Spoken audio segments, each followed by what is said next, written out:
김만배 씨와 남욱 변호사 등 대장동 개발 특혜 의혹의 핵심 피의자들이 구속 갈림길에 섰습니다. 구속 여부를 가를 핵심 쟁점인 배임 혐의에 대해 법원이 어떤 판단을 내릴지 주목됩니다. 현장에 취재기자 연결합니다. 김경수 기자. 네, 서울중앙지방법원입니다.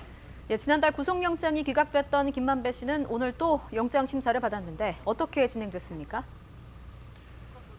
네, 화천대유 대주주 김만배 씨의 구속 전 피의자 신문은 오후 2시쯤에 끝났습니다.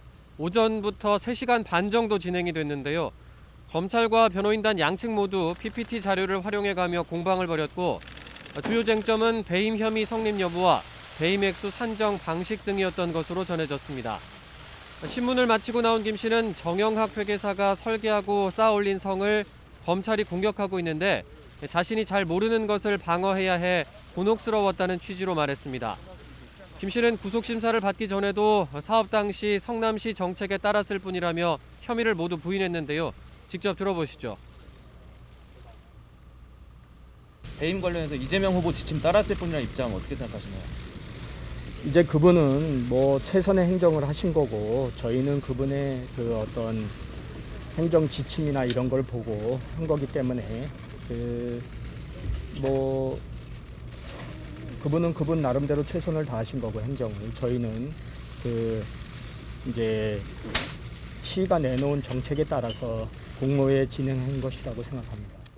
유동규 전 본부장이 받아야 할 돈이 있다고 했는데 그 돈이 혹시 700억인지 그렇게 뭐 많이 줄 이유도 없고 그렇게 큰 액수가 큰 부분을 이렇게 약속할 이유도 없습니다. 그러니까 그런 건 다 곡해고 오해입니다. 네, 검찰은 김 씨가 대장동 개발 사업 과정에서 특혜를 받는 대가로 유동규 전 성남도시개발공사 기획본부장에게 700억 원을 주기로 약속한 것으로 보고 있습니다. 또 실제로 건넨 뇌물 5억 원은 회사 돈으로 마련했다며 횡령 혐의도 적용했습니다.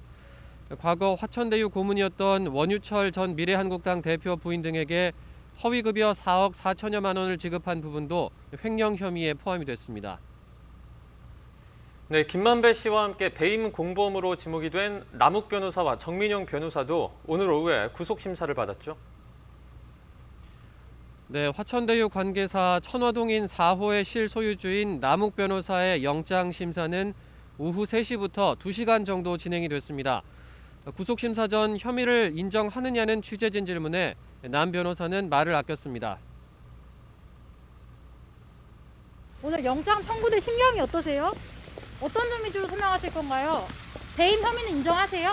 미국 출국하셨던 게 영장 심사에 불리하게 작용할 것 같은데 좀 하실 말씀 없으세요? 네, 남 변호사에 이어서 정민용 변호사의 구속심사는 오후 4시에 같은 판사가 진행할 예정이었는데요. 앞서 남 변호사 신문이 길어지면서 늦게 시작이 됐고 지금도 이어지고 있습니다.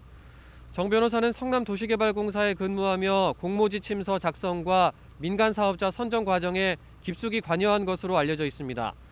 검찰은 이들이 유 전 본부장과 공모해 화천대유에 각종 특혜를 몰아줬고 성남도시개발공사에 최소 651억 원이라는 막대한 손해를 끼쳤다고 보고 있습니다. 구속영장에는 김만배, 남욱, 정민용과 함께 정영학 회계사까지 유동규 전 본부장의 배임 혐의 공범으로 적시됐습니다.